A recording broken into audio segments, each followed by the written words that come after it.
So today I want to talk about meditation for musicians, why musicians should meditate. And let me tell you, you should be meditating if you are a musician.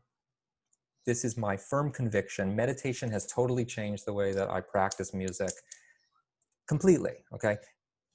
It has changed the way that I do everything.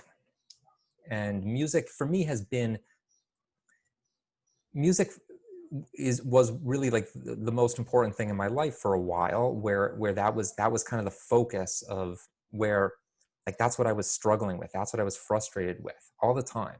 Okay. And I looked at everything in terms of that, okay, in terms of how I would practice music. Okay. Meditation has, it's like has changed how I look at music, because meditation has changed kind of everything in my life.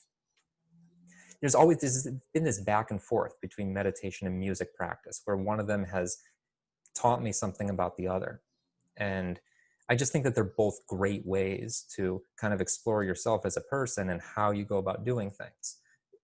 Music practice is hard, right? I mean, it's hard. Anything that's serious, anything that you have to really, that takes time and takes you have to kind of do it the right way in order to master it, is gonna challenge you.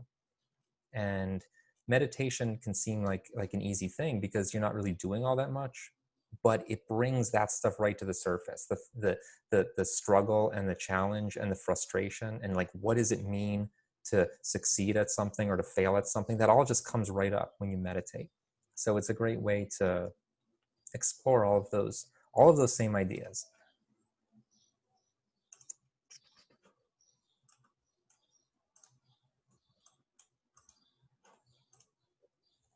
Can everybody see? Can everybody see the presentation? Okay, good. So yeah, you absolutely should be meditating. This is non-negotiable. If you want to argue about it, we can. Uh, Let me have the chat window open here just in case anybody wants to argue with me. I'll be ready for it. I don't know how to do that. There are, what am I doing here? I don't know. There we go. Okay. You should be meditating.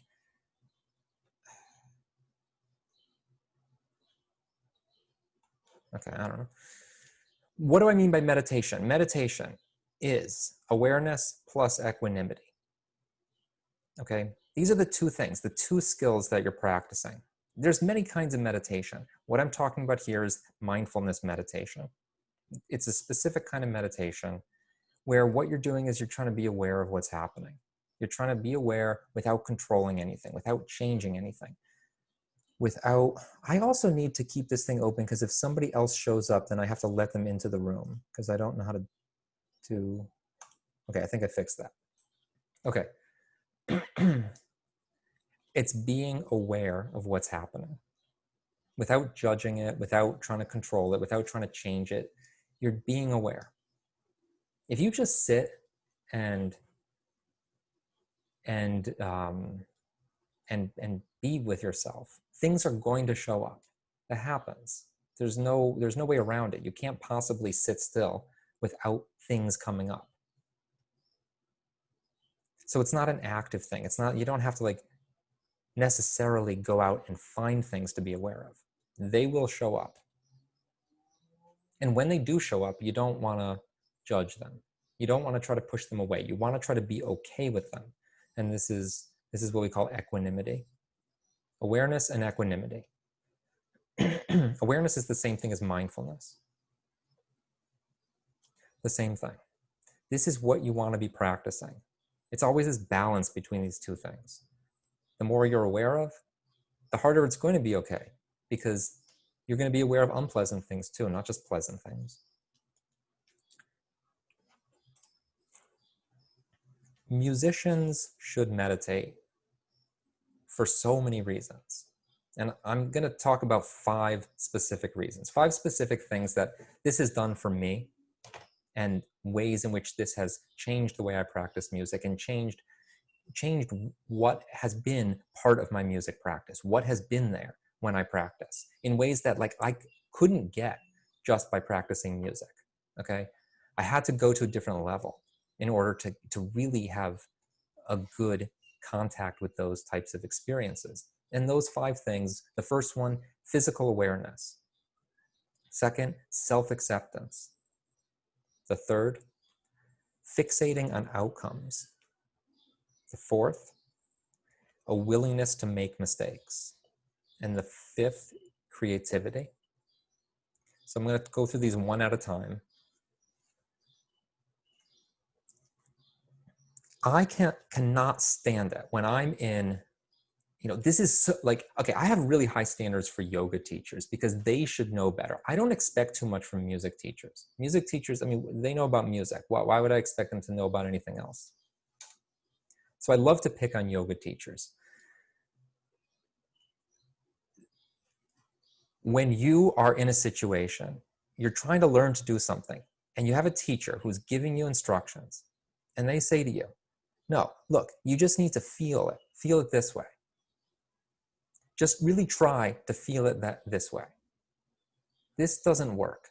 And it drives me nuts. Like, you don't have control over what you feel, okay? What you feel is based on where your attention is at that moment. It's based on what's happening. You don't always have control on what's happening. You don't always have control over where your attention is. And people describe things in different ways, okay? The way to develop awareness of what's going on is not by trying to create, like trying to kind of dig into that awareness. The way to do it is to have experiences that will make you aware, okay? Meditation does this for you.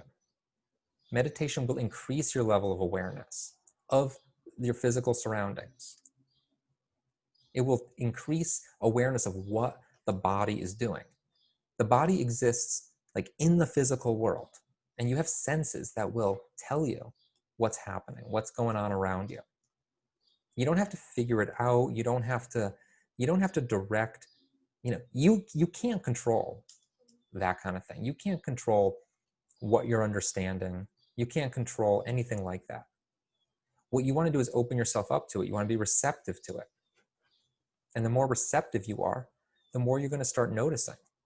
The more you're going to see things, and the more things they're just going to reveal themselves to you automatically. And that's the way to go with this. The body does its own thing.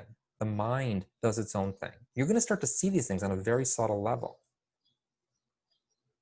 When you're practicing music, you have to have that awareness. That awareness is that's what's enabling you to do the thing that you're trying to do.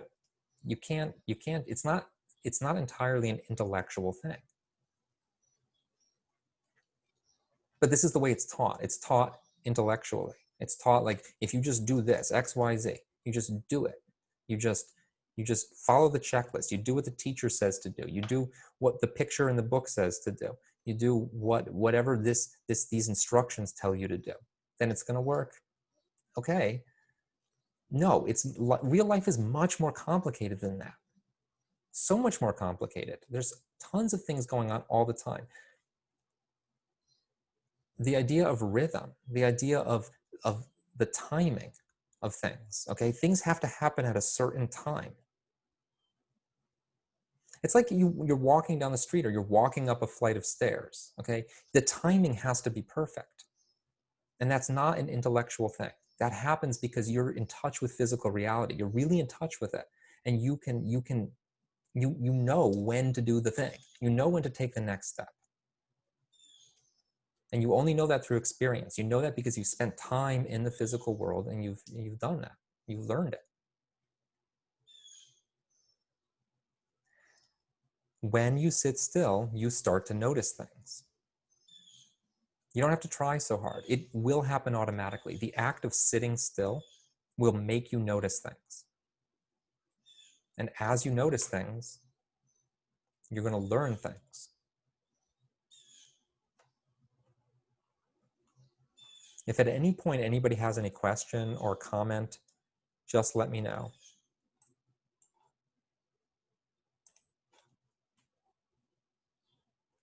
So that's what I want to say about physical awareness.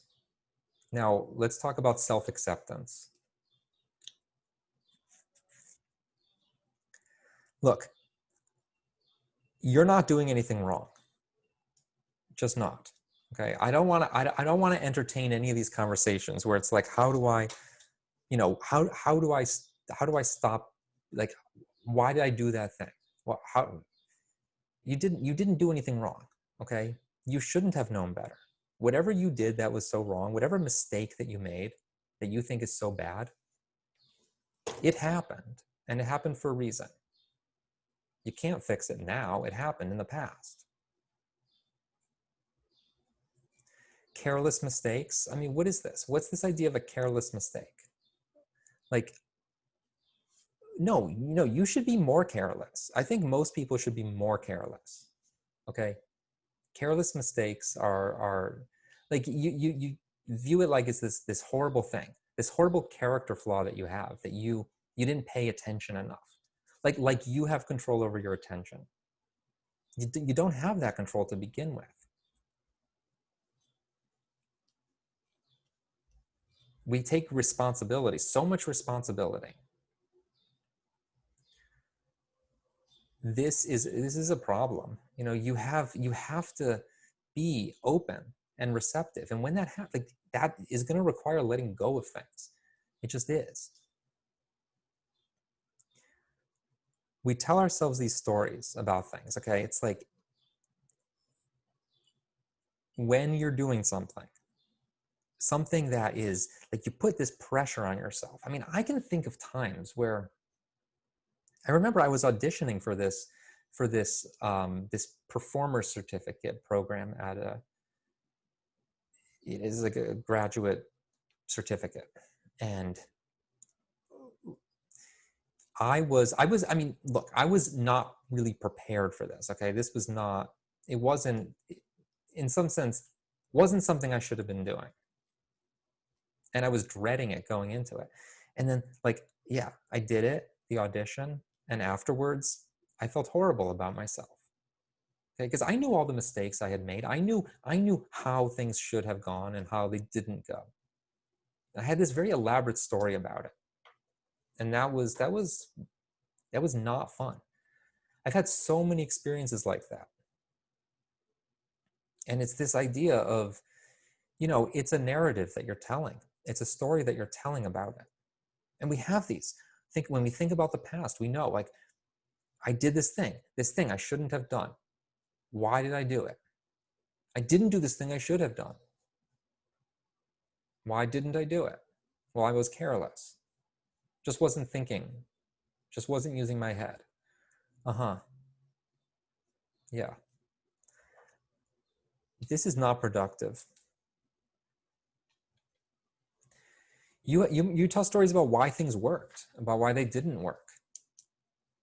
You have these ideas about if I want to get something to happen, this is what I have to do. That's what your teacher told you, that this is how you make it happen. It's what you read somewhere. Are you so sure about that? If you knew why, if you like really knew why something worked or why something didn't work, there wouldn't be a problem. There just wouldn't be a problem, because you would know. You would know. And you wouldn't be complaining about the past, because you would see exactly why things happened the way they happened. You would see the cause and effect, connections between everything.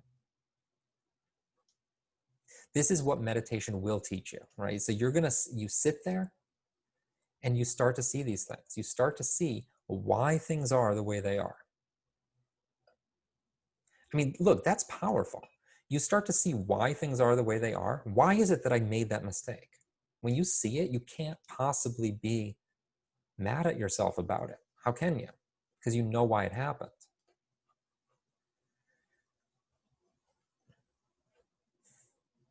If you don't know why it happened,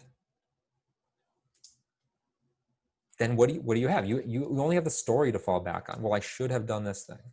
Should have done it this way. But when you know why it happened, there's no problem. And it's easier to fix it when you know why it happened. I mean, if you think that beating yourself up about your mistakes is helping you, I'd like to hear about it. Because I've tried that. I've spent years doing that. I don't see the use in it. I don't do it anymore. Okay, I don't. I don't have any regrets about anything I've ever done. Okay, I've let go of that completely. I still have concerns about the future, but I don't have concerns about the past. So I hope that you can join me here, because it's much more fun on this side of that.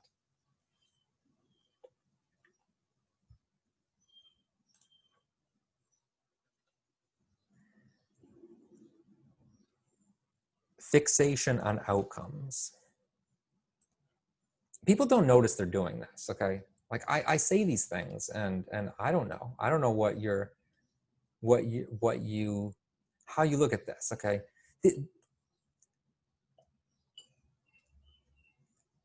This is what we do all day long. We try to get things. We have this destination that we want to reach. This is how, you can think of it, you're solving problems. This is what you do all day long. Okay, yeah, you climb to the top of a mountain, you climb the stairs, you want to play to the end of a piano piece. That would be a great way to look at it, just I want to get to the end. But no, that's not what we do. We go even further beyond that, and we say, no, it has to be a certain way. It has to be right. And we fixate on that outcome. It's just totally fixated on that outcome. We latch onto it. And we ignore everything that we have to do to get there. So yeah, you want these things. People meditate for this. They want peace, they want tranquility. Meditation looks peaceful. If I want peace, then maybe I should meditate. Okay. But there's a process. You have to do this process to get there. It doesn't happen right away. I mean, and there's no guarantee that's not how life works. Life is not just 100% peaceful. Like, I don't know how you're going to make that happen. You want confidence? People latch onto this idea of confidence. I have to be confident. I have to perform confidently. I have to speak confidently. I don't know. Like, why do you want this so badly? I mean, do you know how to get it? You see, if you don't know how to get these things, if you're not doing something that works, then maybe it's time to let go of that a little bit and to focus more on the journey. Because you can learn a lot on the journey. Even if you don't get that specific outcome, you're going to get some outcomes. You're going to get some part of it. You want to have a good performance. See, this is an abstract thing, like a good performance. What does that mean? Like a performance, you can just label it. It's either good or it's bad. It's much more complicated than that. Every performance is there's going to be some good things about it, some bad things about it. I mean, who defined good anyway? Like, we could take any one of those things and break it down.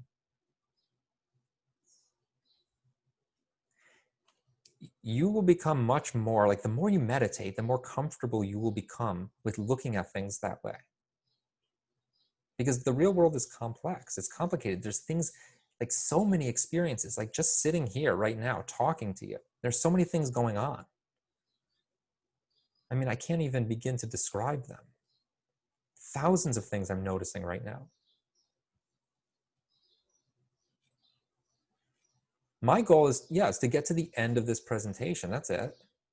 Like, I don't know. I told myself when I do this today, what my goal is to speak in definitive statements. Without hesitating, without saying I don't know a lot. Okay, I'm going to speak definitively, black and white statements, to make myself very clear so that you get what I'm saying. That's, to me, is what a good performance is today.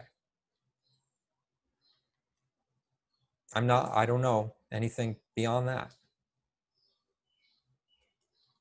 Is it going to have the maximum impact on you? I don't know.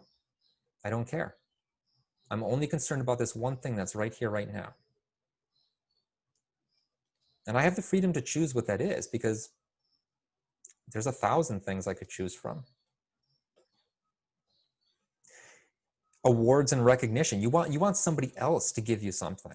Okay, it's not even about, like, what my performance is going to be. It has to meet somebody else's standards. It has to be a certain level in comparison to everybody else who's doing it. But you don't have control over what other people are doing. You only have control over what you're doing right now. The attention, you got to bring it right here, right now, because this is where you have control. Okay, it's the only place. There's nowhere else. You can't control what other people are doing. You can't control how people are going to react to you. You can't really control how well your performance goes. Like, I can't control right now. Am I going to say, I don't know? Am I going to hesitate? I don't have maximum control over that. Okay, it's just happening. I can try my best at it, but I'm going to slip up. It's going to happen because my attention's going to go somewhere else for an instant, and then I'm going to lose it. That's fine. That's how it works. I mean, why would I expect something more than that?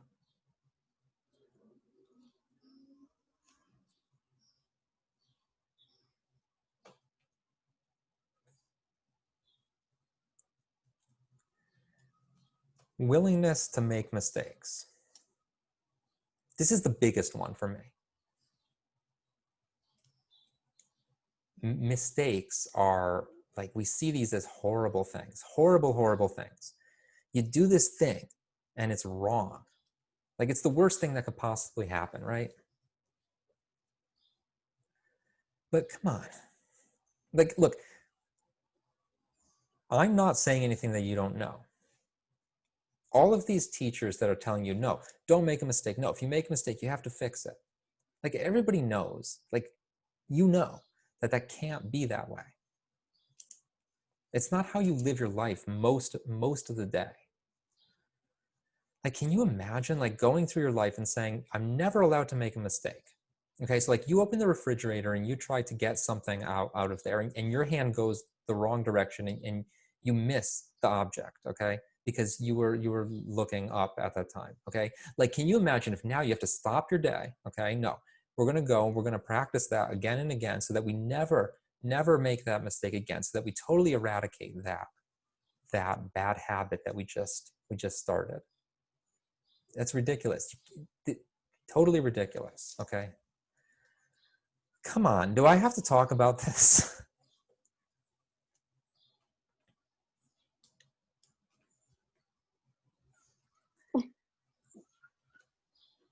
Amanda, do you want to say something?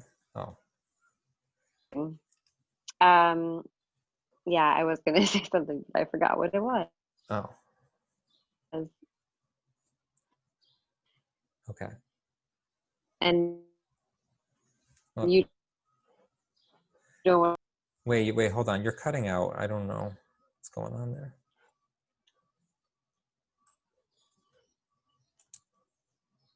Okay.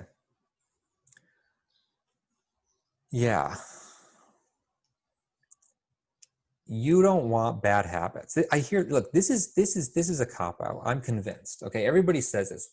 I don't want bad habits. I don't want to make a mistake because I don't want to learn it wrong. Okay, if you can find a way to do that, great. If you can find a way to practice this thing where you never do anything wrong, so that you're always doing it perfect, then I would love to know what that is, because I haven't found that. I mean, it's an excuse, okay? It is. You don't want to look into yourself, okay? If this is the kind of thing you're saying, okay, I can't say anything to you that's gonna change your mind here, because you're not at that point. You don't want to be embarrassed. You don't want to experience discomfort. You don't want to hear yourself play something that sounds wrong. Yeah, I get that. Okay. You can't learn that way. Okay. If you're trying to learn something, it's going to happen. I mean, how else do you think you're going to learn to do it? You know, you have to make mistakes, and you have to see where you went wrong, and then you have to do it right. And you just do this back and forth over and over. But the idea of demonizing these mistakes, no. You don't want to be judged by other people. Again, I understand this. that does not feel good to be judged by other people. But, people are going to judge you, okay? They judge you for their own reasons. This is not interesting to me. It's like when you're practicing, the focus needs to be on you and on what you're doing and what you're trying to learn. If your attention is so far off in the distance, so far off with what other people are worried about, like you're not practicing. You're not doing what you're doing. You're trying to avoid some consequence. That's not the same thing as doing the thing you're doing. See, when you're practicing, it should be fun. It should be like you should be enjoying yourself. It should be giving you energy. It shouldn't be like you're in fear the whole time. I did remember my question. Yes. Are you saying that you shouldn't want to get good? No, it's fine to want to get good. There's nothing wrong with that. The question is that desire to get good, how does it affect the way that you're practicing? Is it causing you to do things that are helping you get good? Or is it inhibiting you? Is it getting in your way? Because there's too much pressure. Yeah. So how would you describe a practice where wanting to be good is helping you? A practice where so if I want to get good at something, then I might say I need to practice. I'm going to practice this for 1 hour. Okay. And then I spend that hour doing it. Okay. And then I say, okay, I'm not there yet. So I'm going to do this. I'm going to do this an hour every day for a month. And I do it. And then I get better at it. Why do I get better at it? It's not because I wanted it. It's because I was practicing, because I was doing it. So you do random things for an hour every day for 10 days and you get good. Don't you have to do the same thing? Don't you have to make it good, perfect, not make mistakes?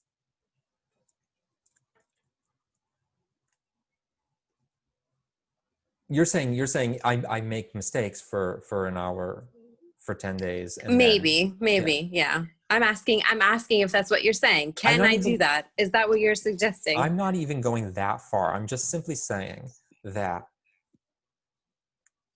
the fact that I practiced for 1 hour a day is better than if I was so overwhelmed with it that I didn't practice, because I couldn't even bear it.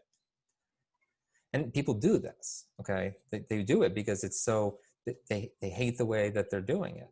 And so they're so uncomfortable when they practice, they don't do it, they avoid it. So will meditation help you make less mistakes? Meditation will help you be okay with your mistakes.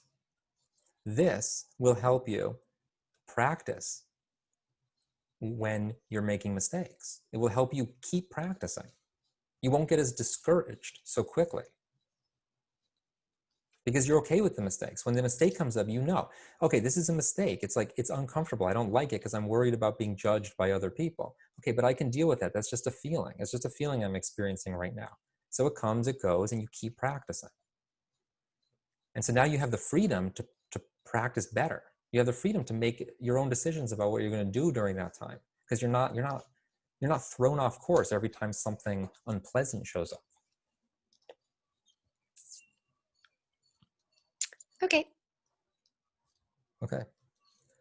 These are the kinds of things that you really have to experience it. Like you have to like challenge yourself and challenge me too. Like if you disagree with what I'm saying, like really challenge it, because I'm not trying to convince you of anything. I can't convince you of any of these things. This has to be experienced. The only thing I can do is just maybe motivate you to try experiencing it. Or if you've tried and you get stuck somewhere, then I can maybe help you get unstuck. But the learning, it only happens from experience. Like you look at your own experience and you see what has worked for me and what hasn't worked for me. And this is what meditation does. Like it can really show you what's working and what isn't working. Because you're not fixated on something else. You're not fixated on a story. You're not fixated on the past or the future. You're fixated on what's happening right now.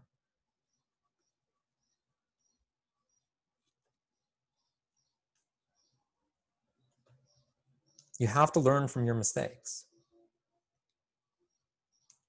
You have to. There's no other way to learn. There's no other way to learn than by making mistakes. You have to make a lot of mistakes. This is how you learn to walk. It's how you learn to talk. It's how you learn to read. It's how you learn to do everything that you do really well.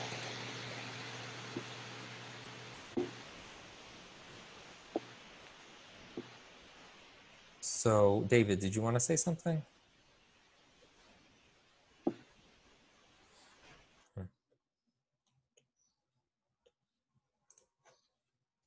Yes, I have a course about this, okay?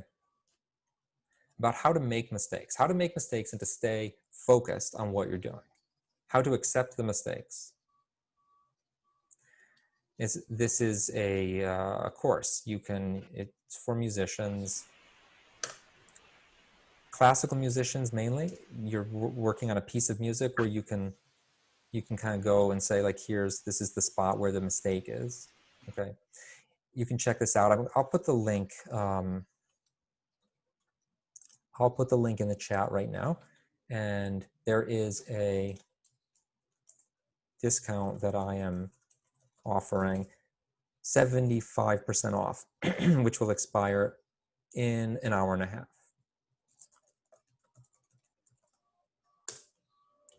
Check it out if you're interested. It's really like, this is a superpower, okay? Like being able to make a mistake and to say, oh, okay, this is what happened. And without attaching to it, right? It's not about, this isn't my identity. This isn't like me who did it. It's just something that happened. Now I can learn from it, or I can ignore it, whatever. If I think it's useful to learn from it, to pay attention to it, then I can. Otherwise, no. You have that freedom, okay? The freedom to be able to just let things come and go. And you get to decide what's important to you.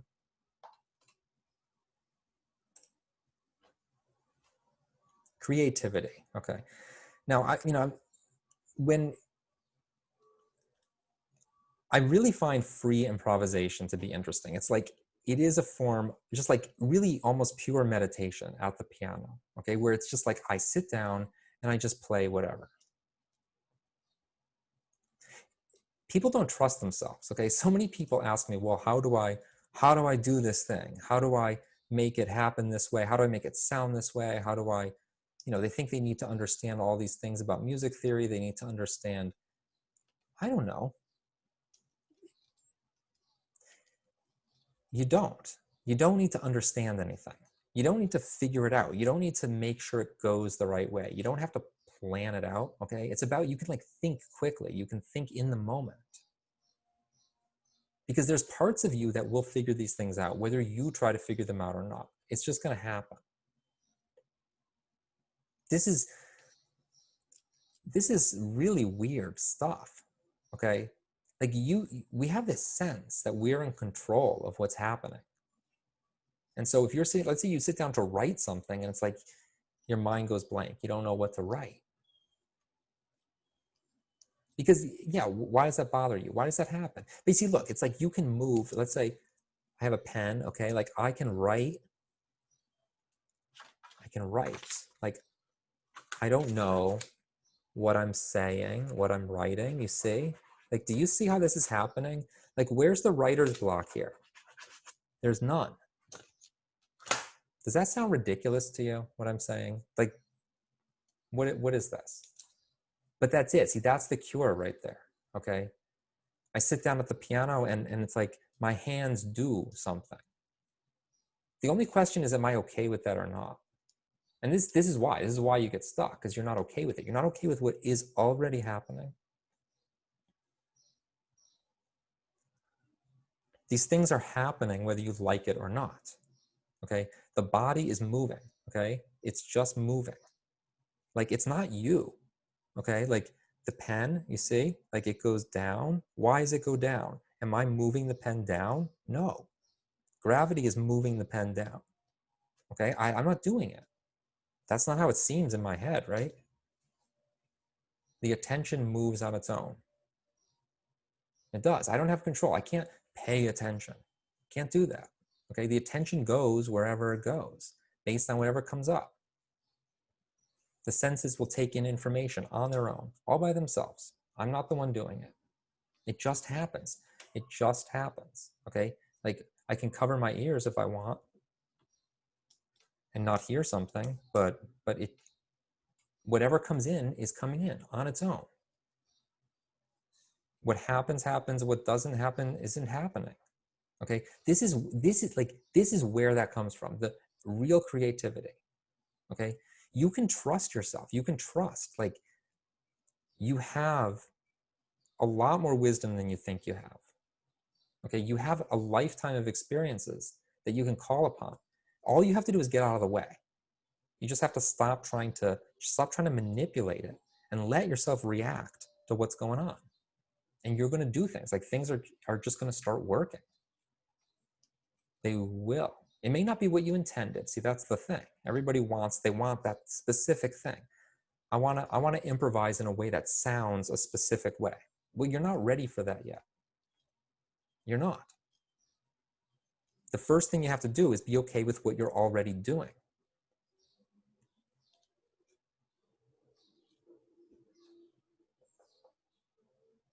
Okay, let me recap. Meditation is going to help you as a musician with physical awareness, with self-acceptance, being okay with yourself, okay? When I say acceptance, like, I want to be clear about this, because the word acceptance sometimes is a little ambiguous. I don't just mean like, yeah, okay, I can tolerate it. Okay, like, acceptance, like, you are open and willing to take it on, okay?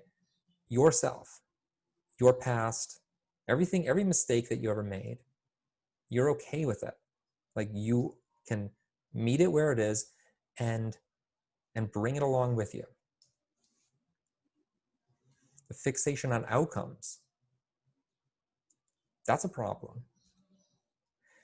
You can develop appreciation for the process. The thing, the thing that actually gets you the outcome, the thing that will get you where you're trying to go. If you're fixated on the outcome, you're not paying attention to the process. You're probably not going to get the outcome because you're so worried about not getting the outcome. You're not even paying any attention to what you need to do to get the outcome.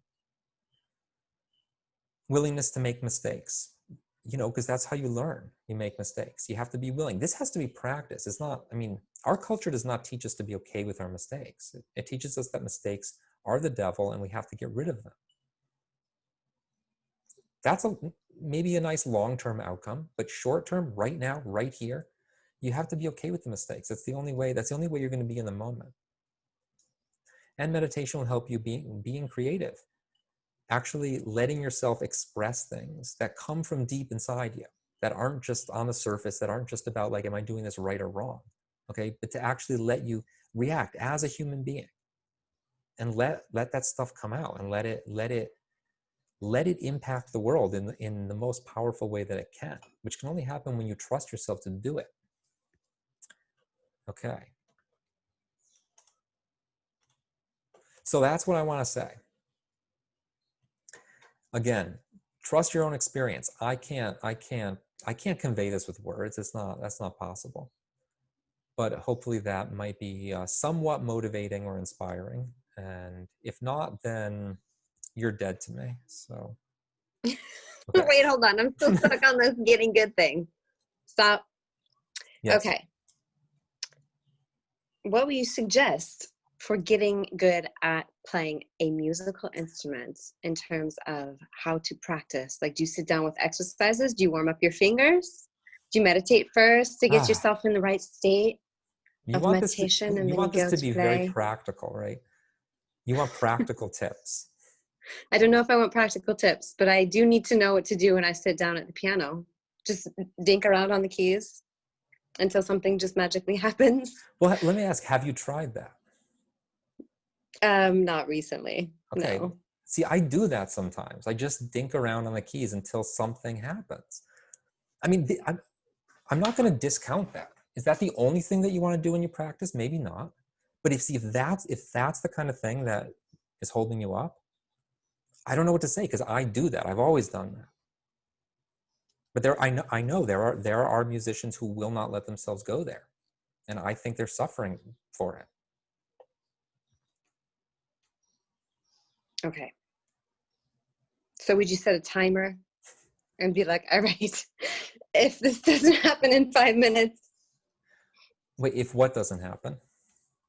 whatever, this thing that you're saying, see what happens. Nothing happens, maybe. How long do you wait for something to happen? Well, wait, well, Dinking around on the cube. if you set a timer for 5 minutes, something is going to happen because 5 minutes of time will go by.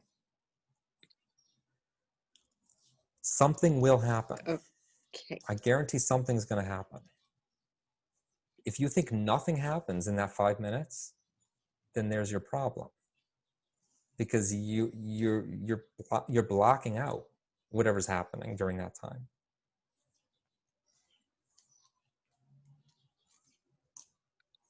Okay, well now I just have to try it, I guess. I cannot further this conversation until I have tried it, I don't think. Is there something else you're looking for? Are you looking for something else right now? I don't know. I don't enjoy sitting down at a piano and only knowing a few songs and not very well, making mistakes and then not being motivated to get any better. Yeah. Or make it a priority, I guess. Yeah, it's sort of a shame. I spent a lot of time learning this instrument. It's kind of a shame that I can't play it. Mm-hmm. Yeah.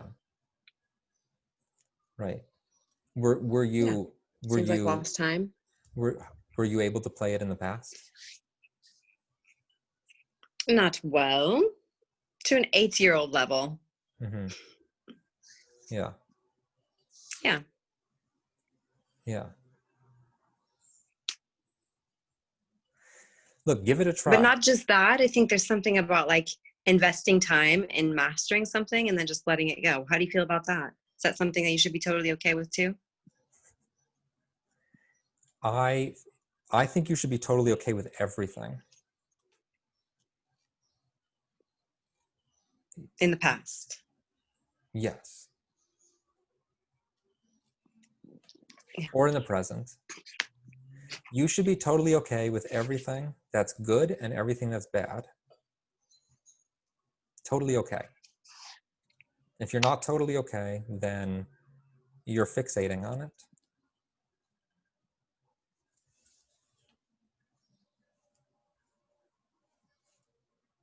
Mm-hmm.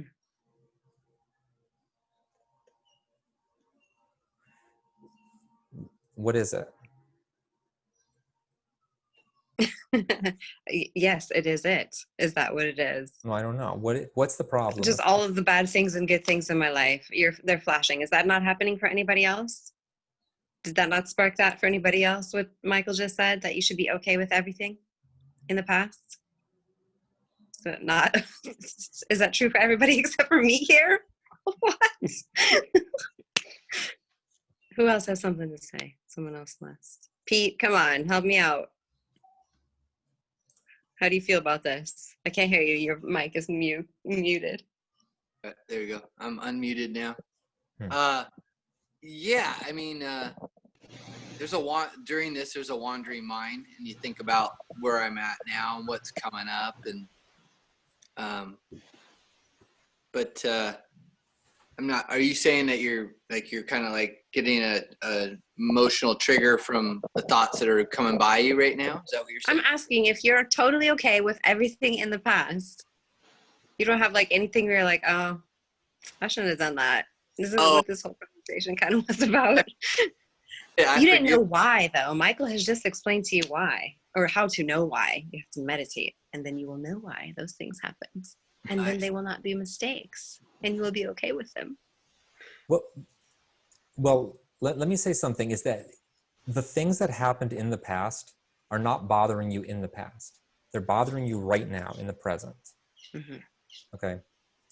So rather than say, I want to be okay with the past, like just shift your focus here and say, I'm going to try to be okay with the present. So when I'm sitting here and something comes up, I think, oh, I shouldn't have done that thing. You don't have to be okay with the thing. You don't have to be okay with what happened. Okay.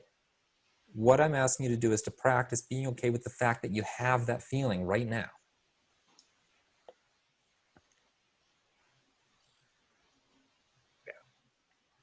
I got an example for you, Amanda.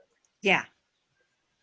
My external rotations of my femur and internal rotation are just fucked right now.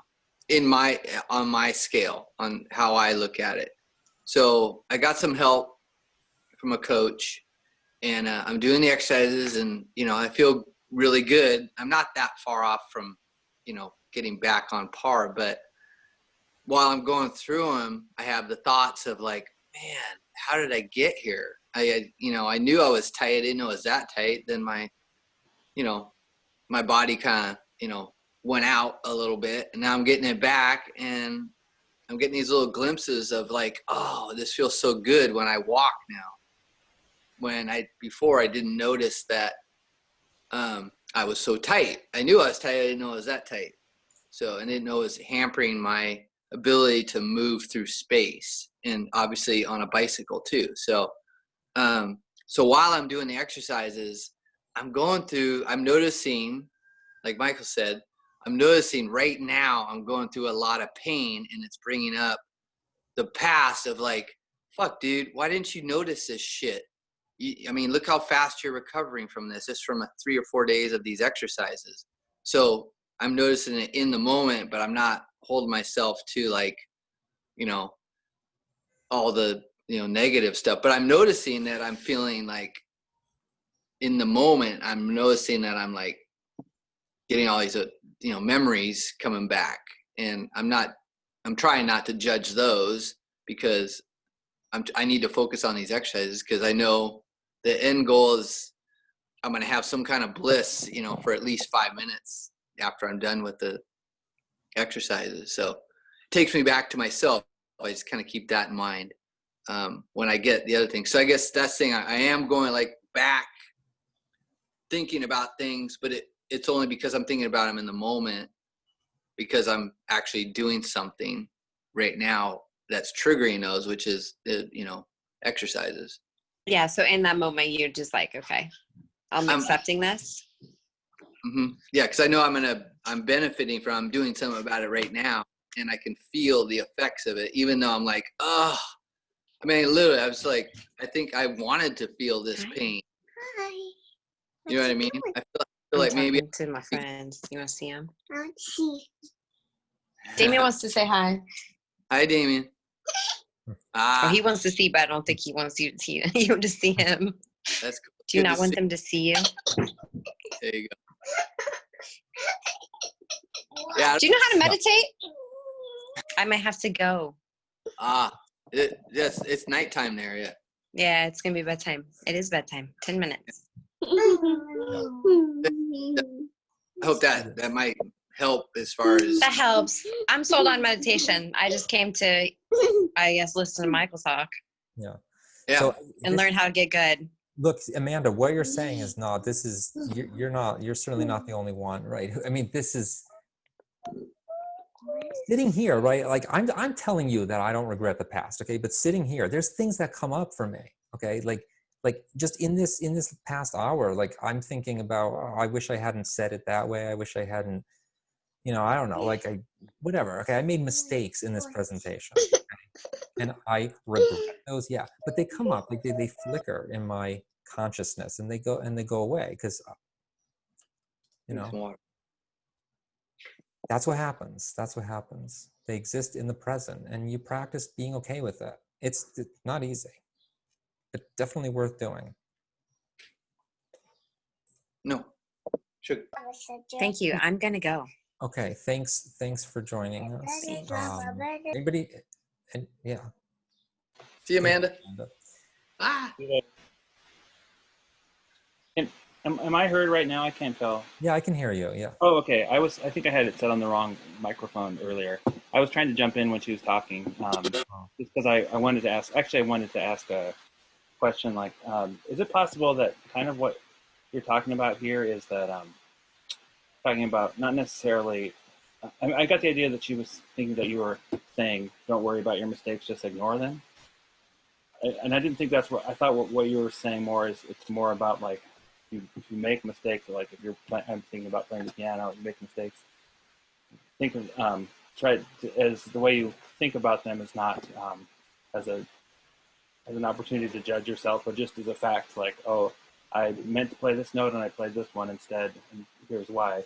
I thought you were talking more about that, like how you regard mistakes, not so much ignore them and just be cool with them. Like, can you have both at the same time? I'm sort of rambling, but I'm trying to say, can you try to correct your mistakes, but do it in a way that's not without beating yourself up? Yeah. Yes. Mm-hmm.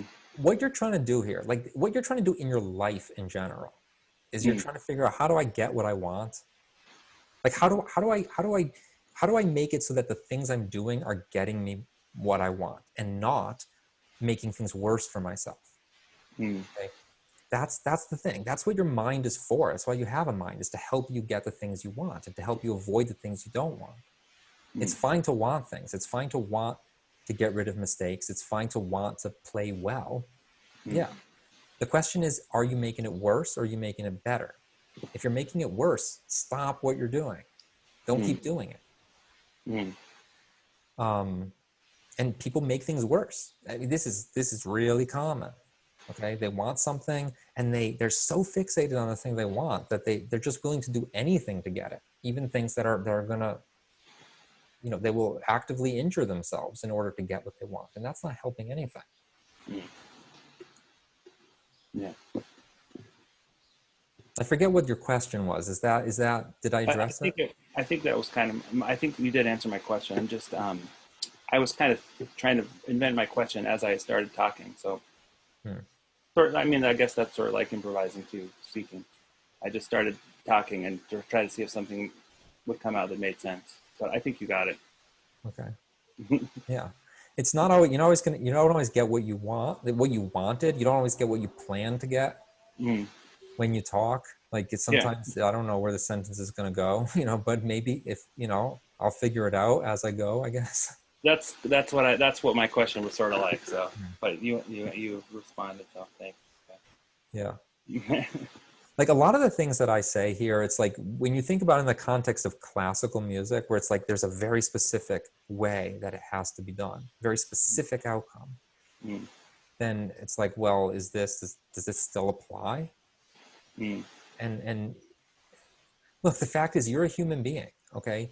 You're a complex person, okay? And you're trying to fit yourself into something that's this tiny. Like that is, you can't, that's not easy. And you may have to, I admire like some of the great musicians, like they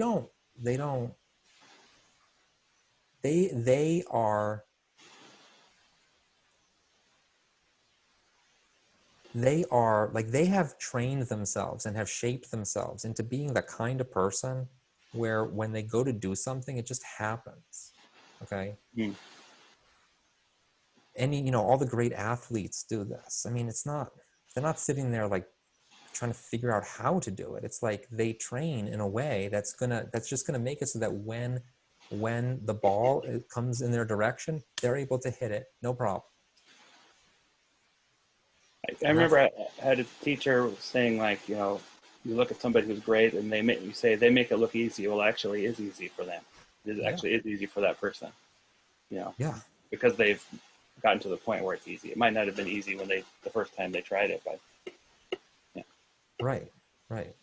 So it's not an illusion, but it's easy. It's easy. If it's hard for you, then I mean, you can't rely on it. You don't have a skill. Like if it's hard, if it's every time you're wondering, am I going to do this?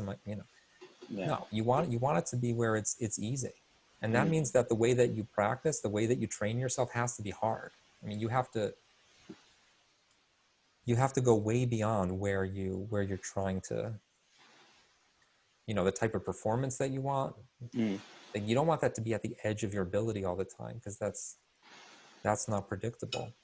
Don't they carry like big packs like of weights and stuff like that so that they can, I think I remember reading that somewhere. I don't run, so I should, but like, don't they carry it, like sometimes they like, or hikers or something like that, there's somebody like carries weights on them so that then when they take it off, it's really a piece of cake. So they over prepare. I mean, that kind of applies to musicians. I don't know if runners do that, but yeah, that sounds like the kind of thing. Yeah. Maybe I'm thinking of some other physical endeavor. But. Yeah. Pete, do you have a thought on this? Uh, no, on running with the backpack. Yeah. Is that a thing, or did I make that up? No, I see people doing that, like the more endurance, like if they're gonna do an event where it's like a trail run, Yeah. and most of it's uphill, they'll go out and run, a portion of that distance with extra weight on their back. Oh, cool. So I'm Yeah. not making things up totally. Yeah, that's a good one. Mm. I know guys that will wear a backpack on their bikes just to commute, and they'll put it in a bigger gear and not try and get their heart rate up. They'll just put it in a bigger gear to commute, and then when they go out on the weekends and ride, hills and stuff, they go higher cadence in a lower gear without the backpack, and then they can fly up the hill. So, just training like the anaerobic system, Yeah. or training like the endurance system, or just purely aerobic, which is, like being in the easiest gear you got with your bike and not being worried about how fast you're going to get there, that kind of thing. Well, I guess like with music, sometimes I haven't done this lately because we're quarantined, but I'd go and try a piece like on the crappiest pianos I could find.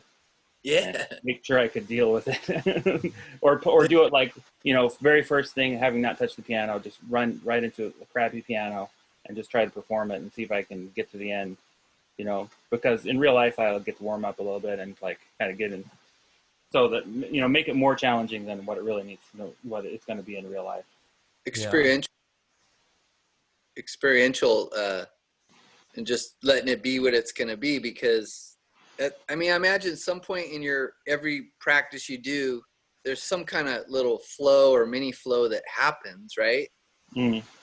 There always is. Just like on bike rides for me, I was like, even if I feel crappy or whatnot, or have some emotional state, I know that I don't have to worry about when that's going to come, because I get at least a little bit every ride. Even it could be post ride, I could get some kind of epiphany, or I wouldn't have got that if I didn't go bike ride. Oh, I'm not going to go.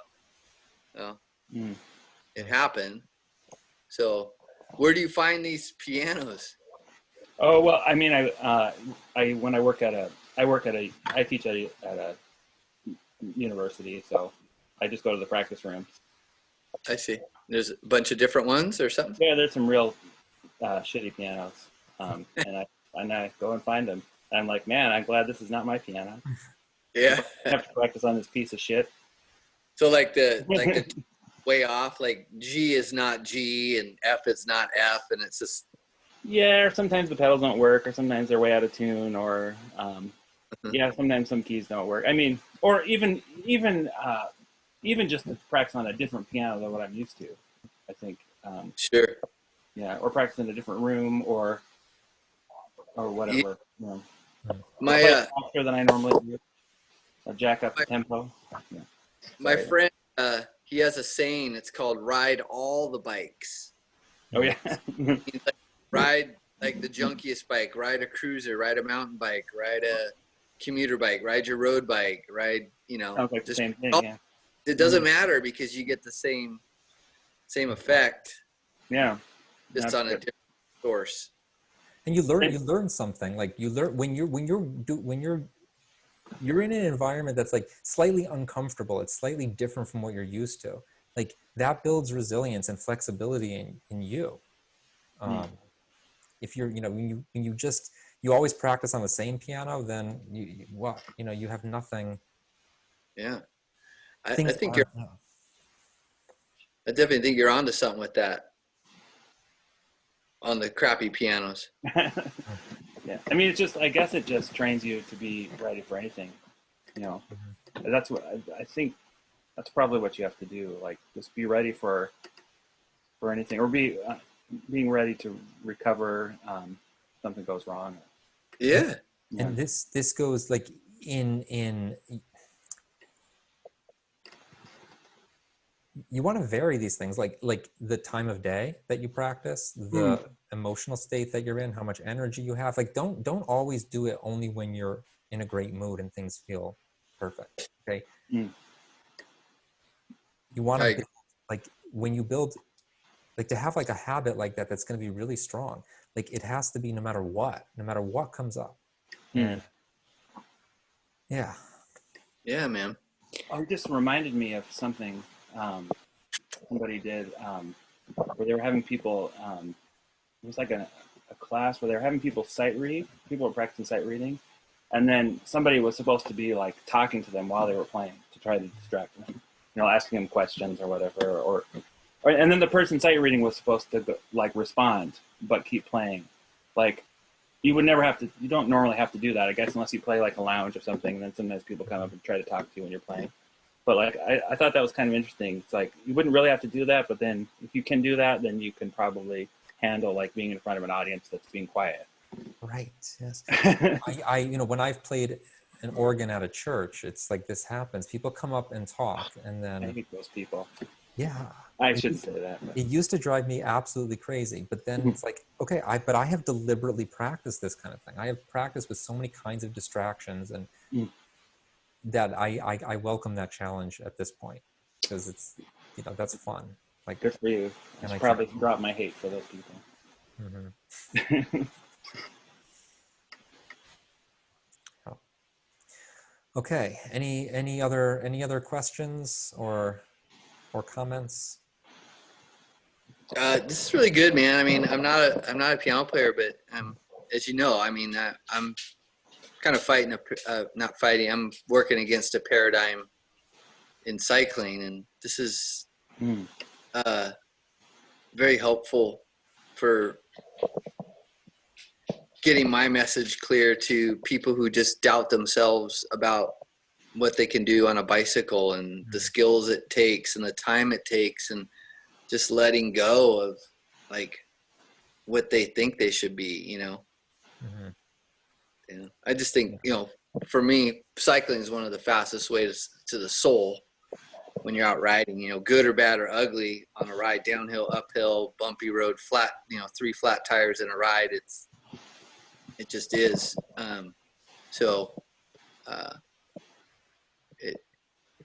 What you're saying about piano and just being there and not trying to be perfect, you're going to benefit from it. You're going to, I mean, if you can just get out of the way of yourself. And so, that's why I've been attracted to all your stuff. I mean, you're pretty fucking funny too. So I love that. But yeah, I mean, it's true. This goes across a lot of, I wanted to say this goes across a lot of borders. Yeah. Which you probably already know that. Look, I know that. I mean, that's yeah. Yeah. So, you know, it's cool because there was a point where I had a choice to learn an instrument. And this is when I was a young boy, and I was like, well, piano sounds cool.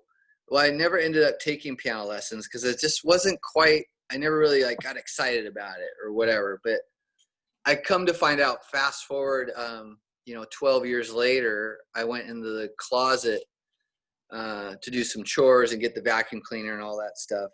So I'm like 16. And I'm like, what are these? And my mom's like, oh, those are your dad's jazz brushes. When he was in a band, he played the drums. I'm like, what? I'm like, you mean I got the drumming gene in me? Oh, fuck. Really? So someday I'm going to take drum lessons, dude. That sounds cool. Good luck with that. Yeah. Yeah. You know, you're a human being, right? It's like you're a human, and whatever you're doing, it's like it's the same person. Okay, this is all the same things. So yeah, I've whatever. It's fun to do all kinds of different things. Whatever it is, music, cycling, whatever. It's all the same. Yeah, it is. It's great. So I don't know if that helps you for your marketing or whatnot, but it's you catch people's attention with the things you say on your videos. It's like someone might argue with you, but deep down they know. Yeah. They know. Yeah. Okay. Okay, thanks everybody for participating in this. Yeah, this is really cool. I'll let you know about the next time I do this. And Cool. Thanks, Michael. great to talk to you all. See you, David. Thank you. See you later. Thanks. Bye. Bye.